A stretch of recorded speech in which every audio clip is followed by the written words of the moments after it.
नमस्कार, स्वागत है आप सभी का 10 का दस्तावेज में। मैं हूं आपके साथ अनु सिंह। 10 का दस्तावेज में आपको दिखाएंगे तमाम बड़ी खबरें, हर हलचल पूरे दिन की। बने रहिए हमारे साथ।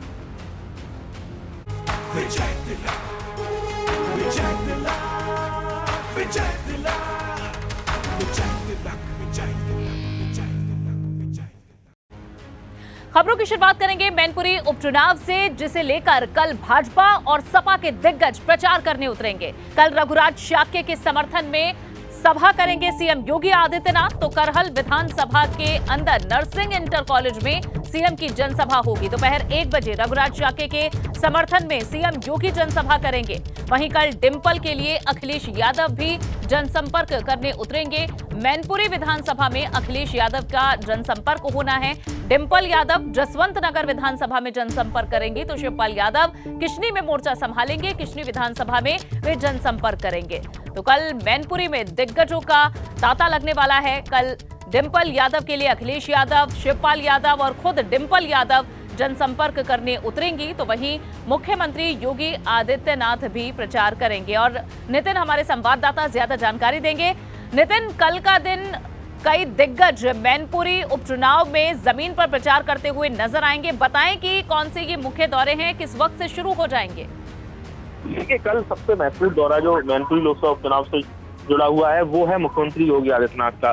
गुजरात में लगातार प्रचार कर रहे थे मुख्यमंत्री योगी आदित्यनाथ, लेकिन अब उनका जो पूरा जो फोकस है वो उत्तर प्रदेश में की 3 सीटों पर शिफ्ट हो गया, जिसमें खासकर मैनपुरी लोकसभा उपचुनाव को लेकर कल मुख्यमंत्री योगी आदित्यनाथ करहल पहुंचेंगे। करहल के कॉलेज में वो जनसभा को संबोधित करेंगे और उसके बाद मुख्यमंत्री का कार्यक्रम आगरा में प्रबुद्ध सम्मेलन को संबोधित करेंगे। लेकिन मैनपुरी में, वो भी करहल, जहां से मात्र 6 किलोमीटर दूर रह जाता है सैफई समाजवादी कुनबा जहां रहता है, और वहां वो गरजेंगे, तो क्या मैसेज जाएगा करहल में और पूरे मैनपुरी लोकसभा की जनता को, ये देखना बड़ा महत्वपूर्ण होगा।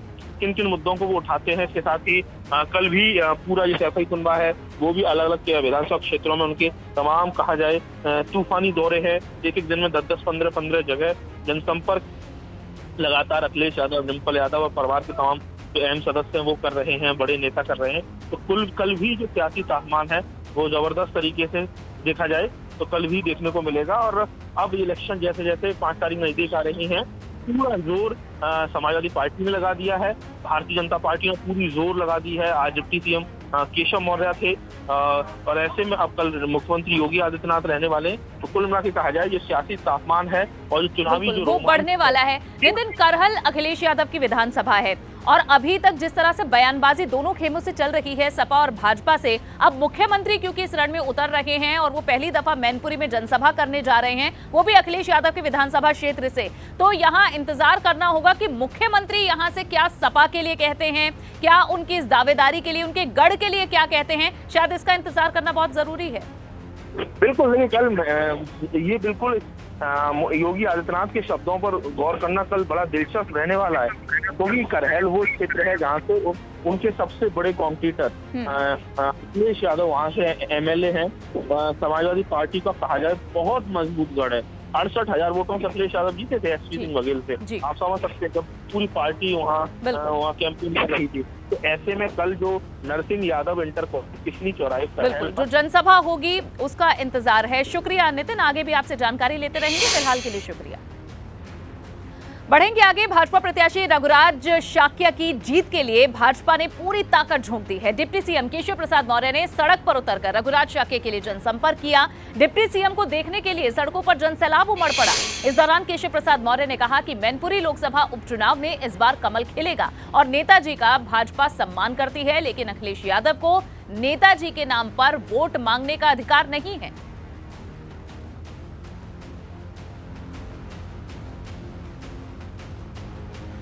डिप्टी सीएम पहुंचे थे चुनाव प्रचार के लिए।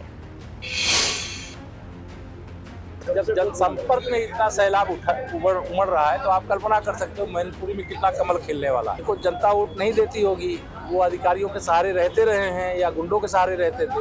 भारतीय जनता पार्टी का मैनपुरी की जनता पर भरोसा है और यहाँ की जनता का आशीर्वाद भाजपा प्रत्याशी श्री रघुराज शाक्य जी को प्राप्त हो रहा है और लाखों वोटों के अंतर से भाजपा के प्रत्याशी यहाँ रघुराज जी विजयी हो रहे हैं। ऐसा मुझे उत्साह देख करके ये चेहरे बता रहे हैं, ये उत्साह बता रहा है कि कमल का फूल इतना बड़े अंतर से खिलने वाला है कि सपा मैनपुरी से ही समाजवादी पार्टी बन जाएगी। नेताजी के प्रति हम भी सम्मान रखते हैं, हमारी पार्टी भी सम्मान रखती है, हमारा नेतृत्व भी सम्मान रखता है, लेकिन नेताजी को के नाम पर वोट मांगने का श्री अखिलेश जी को तो कम से कम अधिकार नहीं है, क्योंकि उनसे तो अब उन्होंने अध्यक्ष पद छीन लिया था। वहीं मैनपुरी उपचुनाव में डिंपल यादव के लिए अखिलेश यादव जोर शोर से प्रचार में जुटे हुए हैं। अखिलेश ने एक जनसभा को संबोधित करते हुए डिप्टी सीएम केशव प्रसाद मौर्य के बयान पर पलटवार किया है। अखिलेश यादव ने कहा कि ये जनता से नहीं बल्कि अधिकारियों से वोट मांगने आए हैं। फ्री एलपीजी सिलेंडर को लेकर भी अखिलेश यादव ने भाजपा सरकार पर निशाना साधा। कहा कि जब सिलेंडर सस्ता था तो फ्री दे दिया, लेकिन अब जब गैस की कीमतें आसमान छू रही हैं तो सिलेंडर फ्री नहीं मिलता।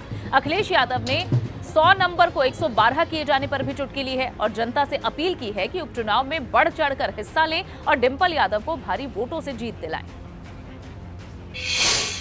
जो भारतीय जनता पार्टी के बड़े बड़े नेता आ रहे हैं, नहीं कर पाए, ये जनता से वोट मांगने नहीं आ रहे, ये अधिकारियों से वोट मांगने आ रहे हैं। ये बीजेपी के लोग अगर जनता से वोट मांगने आते तो बताओ डीएपी बोली किसको मिल गई अभी तक। और अगर आप लाइन में लग के गए होंगे और अपमानित भी हुए आप, और बताओ बोली कितने में मिली आपको? कोई कह रहा 1600, कोई 1700 और कोई 1800, और जो कीमत नहीं समझ पाया वो 2000 रुपए दे के आ गया। और बोली में भी 5 किलो गायब है। जब सिलेंडर सस्ता था फ्री दे दिया, आज बताओ गैस का सिलेंडर कितने में भरवाना पड़ा?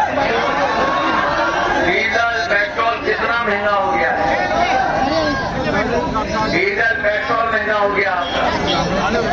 पहले एम्बुलेंस आप फोन मिलाते थे, आ जाती थी एम्बुलेंस। आप फोन मिलाते रहो, एम्बुलेंस आएगी नहीं आएगी। और ये पुलिस के लिए 100 नंबर दिया था, सरकार ने 112 कर दिया। तब से हमारे पुलिस वालों ने भी अपना हिसाब किताब बढ़ा दिया। अगर पुलिस सरकार ने 100 से 112 किया तो पुलिस वालों ने भी अपना हिसाब किताब बदल दिया, तो वो भी बढ़ा लिया। मैनपुरी लोकसभा उपचुनाव में समाजवादी पार्टी ने पूरा दम लगा दिया है। अखिलेश यादव पूर्व मुख्यमंत्री सपा मुखिया लगातार कहा जाए एक दिन में एक दर्जन प्रोग्राम कर रहे हैं। इस समय किशनी पहुंचे हुए हैं और किशनी में लगातार किस तरीके से वो लोगों से मिल रहे हैं, उनका अभिवादन स्वीकार कर रहे हैं, ये आप तस्वीरों में देख सकते हैं। इस समय किशनी तिराहे की ये तस्वीरें हैं। ज़बरदस्त कहा जाए उत्साह अखिलेश यादव से मिलने के लिए कार्यकर्ताओं में देखने को मिल रहा है। तो कुल मिला के कहा जाए लगातार कई सारी नुक्कड़ सभाएँ, लगातार डोर टू डोर तमाम जो कैंपेन चल रहे हैं वो कहीं ना कहीं बता रहे हैं कि समाजवादी पार्टी इस इलेक्शन को लेकर कितना सीरियस है। हम देख सकते हैं कि तमाम अखिलेश जी लगातार लोगों से मिल रहे हैं। तो कुल मिला के कहा जा सकता है कि ये जो इलेक्शन है इसमें पूरी तरह से कहा जाए समाजवादी पार्टी ने जी जान लगा दिया है। मुकाबला तगड़ा है। बीजेपी ने पूरी तरह से सपा की किलेबंदी कर रखी हुई है, इसलिए इस बात को अखिलेश यादव भी बेहतर समझ रहे हैं। किशनी से नितिन उपाध्याय, एबीपी गंगा। उधर इटावा पहुंचे प्रदेश के समाज कल्याण मंत्री असीम अरुण ने जसवंत नगर की गलियों में घूम कर लोगों से भाजपा को वोट देने की अपील की है। इस दौरान असीम अरुण ने दावा किया है कि मैनपुरी लोकसभा उपचुनाव में भाजपा की ही जीत होगी। लोकतंत्र में अगर किसी ने किसी क्षेत्र को अपना गढ़ समझ लिया तो लोकतंत्र का बहुत बड़ा अपमान कर दिया। कन्नौज को भी समाजवादी पार्टी अपना गढ़ बोलती थी और आज कन्नौज में एक भी चयनित पद समाजवादी पार्टी के पास नहीं है। सारे पद भारतीय जनता पार्टी के पास हैं। लेकिन भारतीय जनता पार्टी, हमारे कोई भी साथी, हम कन्नौज को अपना गढ़ ना कहते हैं ना कभी कहेंगे, क्योंकि हम हमेशा विकास के लिए कार्य करते हैं और हर चुनाव में विनम्रतापूर्वक आकर के अपने विकास कार्यों के आधार पर वोट मांगते हैं। तो जसवंत नगर लोकतंत्र में किसी प्रकार का गढ़ न था, न है, न रहेगा। किसी को अगर ऐसा भ्रम है तो 5 तारीख को जसवंत नगर की जनता, मैनपुरी के सम्मानित वोटर इसका आपको जवाब देंगे। मुझे जवाब देने की जरूरत नहीं है क्योंकि ऐसा कोई गढ़ नहीं है। उधर सपा नेताओं ने आज लखनऊ में मुख्य निर्वाचन अधिकारी को एक ज्ञापन सौंपा। सपा नेताओं ने इटावा के डीएम और एसएसपी की शिकायत मुख्य निर्वाचन अधिकारी से की है और मैनपुरी उपचुनाव में जुटे सपा कार्यकर्ताओं को धमकाने का आरोप भी लगाया है। अपना जो भी निष्पक्ष चुनाव करने के बारे में सुझाव हो सकते हैं उस पर बातचीत हुई है। श्री नरेश उत्तम पटेल प्रदेश के अध्यक्ष हैं। श्री माता प्रसाद पांडे जी विधानसभा के स्पीकर रहे हैं। श्री रविदास मल्होत्रा जी विधायक है, पहले मिनिस्टर थे।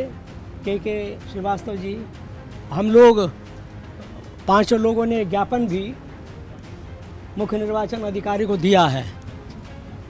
हमने पहले भी इस बात को कहा आप लोगों के बीच में, आज फिर दोहराते हैं। भाजपा सरकार लोकतंत्र को, चुनाव की जो व्यवस्था है उसको अपवित्र करने पर तुली हुई है, कुचलने पर तुली हुई है। समाजवादी पार्टी के प्रदेश अध्यक्ष हमारे साथ हैं। सर, आज आप लोगों ने ज्ञापन दिया है, क्या मांगे हैं? लोकसभा क्षेत्र मैनपुरी का चुनाव हो रहा है। मैनपुरी में जसवंत नगर विधानसभा जिला इटावा में आती है।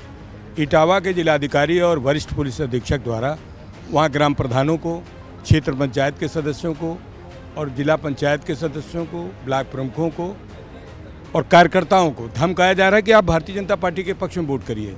इसलिए हम लोगों ने मांग की है चुनाव आयोग से कि जिलाधिकारी इटावा और जिला वरिष्ठ पुलिस अधीक्षक इटावा को हटाया जाए और इनके रहते वहाँ निष्पक्ष चुनाव नहीं हो सकता। कल आजम साहब ने भी कहा था कि जो भारतीय जनता पार्टी के कैंडिडेट हैं उनको ऐसे ही जीता घोषित कर दो।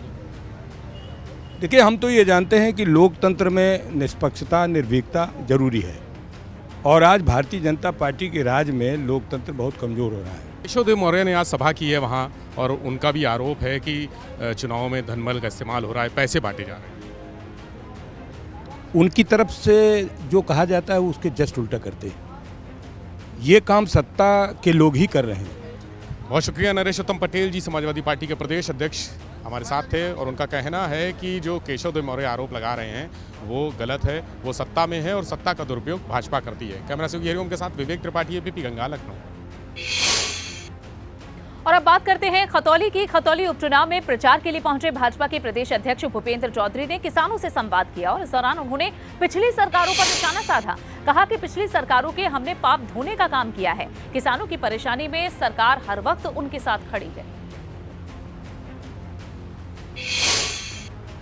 बीजेपी के प्रदेश अध्यक्ष भूपेंद्र चौधरी जी हमारे साथ हैं। यहाँ पर किसान संवाद भी किया, बूथ सम्मेलन भी किया, जो जनप्रतिनिधि हैं उनसे भी मुलाकात करी, लेकिन जब किसान संवाद में पहुंचे तो बेबाक बोले, बिल्कुल साफ बोले। उन्हीं से हम बातचीत कर लेते हैं। किसान संवाद, जिस तरीके से किसानों से बात, किसानों से सीधी मुलाकात आपने यहाँ पर की है चौधरी साहब, क्या चीज़ें किसानों की तरफ से निकल कर सामने? कुछ किसानों के इशू हैं, उन इशू को लोगों ने चर्चा की है। हम सरकार में हैं, जनता की सबकी अपेक्षा हम लोगों से है, हमारी सरकार से।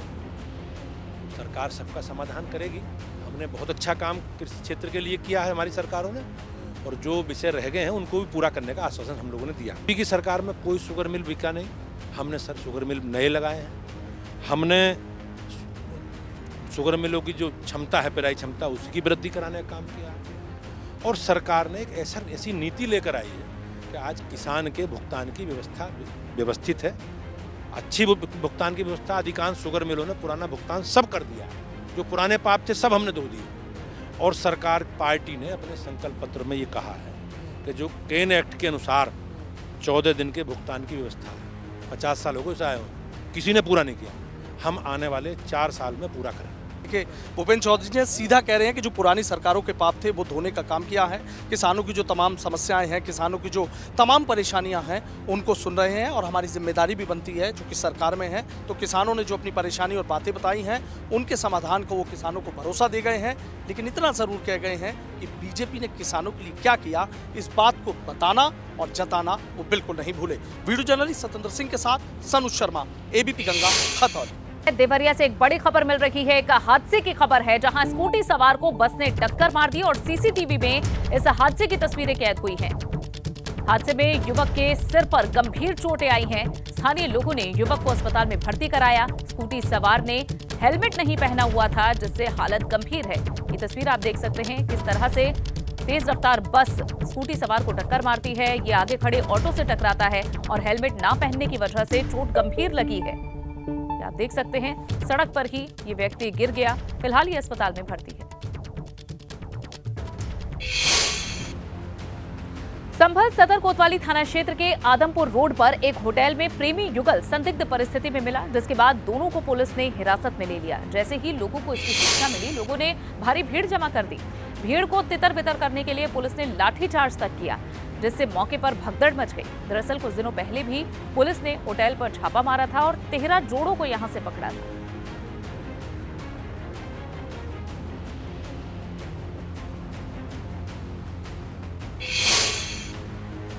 पीएम मोदी ने वाराणसी के 2 और गांवों को सांसद आदर्श ग्राम योजना के तहत गोद लिया है। पीएम ने काशी विद्यापीठ ब्लॉक के किरकुआ और साथ ही सेवापुरी ब्लॉक के पूरे गांव को गोद ले लिया है। एबीपी गंगा ने जहां कुरहुआ गांव में सुविधाओं की हकीकत जानने की कोशिश की और ग्रामीणों से बातचीत की। आपको भी दिखाएंगे बातचीत जहां इस गांव से संवाददाता नीतीश पांडे की। अब आपको दिखाते हैं एक्सक्लूसिव रिपोर्ट। इस वक्त हम काशी विद्यापीठ के कुरहुआ गांव में मौजूद हैं। प्रधानमंत्री ने इस गांव को गोद लिया है। इसके अलावा अगर बात करें तो सेवापुरी ब्लॉक के पूरे गांव को प्रधानमंत्री ने गोद लिया है। कुरहुआ गांव की स्थिति पहले हम आपको दिखा दें। आप देखिए अभी भी गांव में कच्ची सड़क है। अगर आप जो लिंक रोड है उसे अगर छोड़ के गाँव के अंदर अगर आना चाहें तो आप देखिए यहाँ पर आने के लिए आगे आपको सड़क नहीं मिलेगी और जो है वो खड़ंजे वाली सड़क है। इसके अलावा यहाँ सुविधाओं का अभी भी अभाव है, लेकिन अब इस गांव को उम्मीदें हैं कि जयापुर की तरह इस गांव का भी विकास होगा। तो महिलाएं इस गांव की मौजूद हैं। तो चाची नाम का पता चलल है? प्रधानमंत्री जी गोद लेना है।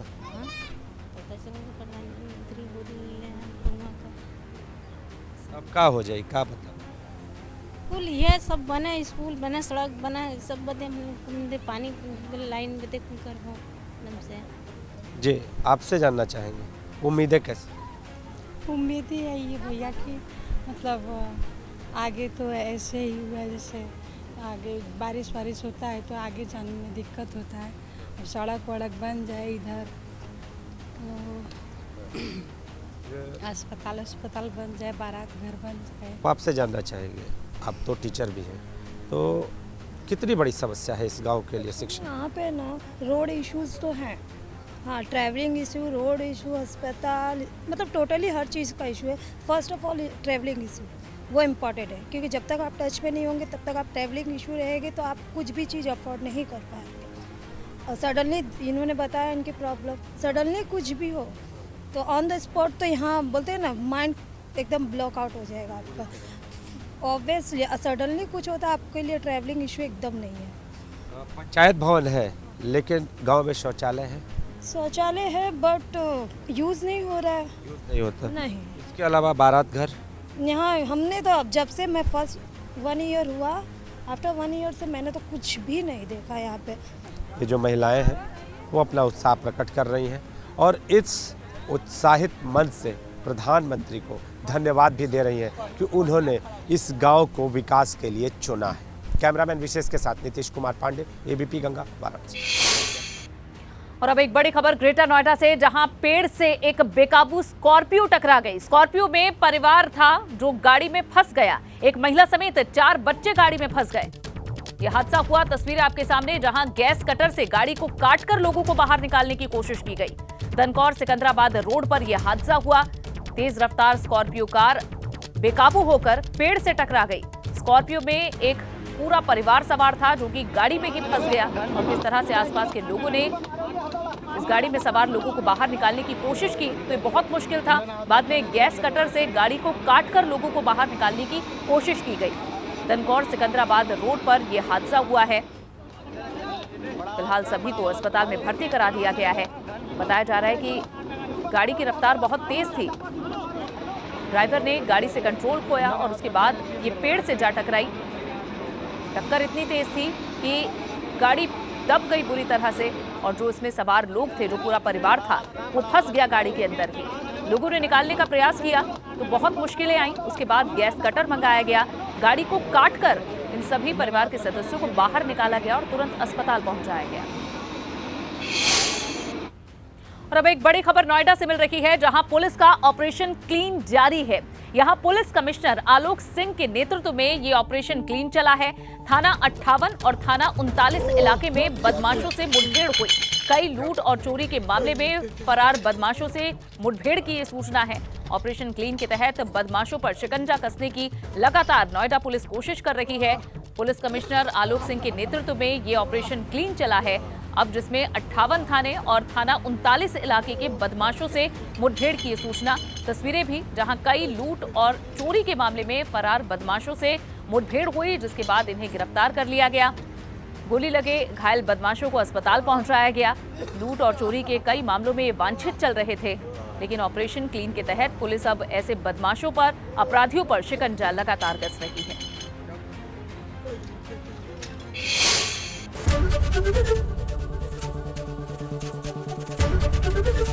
एबीपी गंगा, खबर आपकी, जुबान आपकी।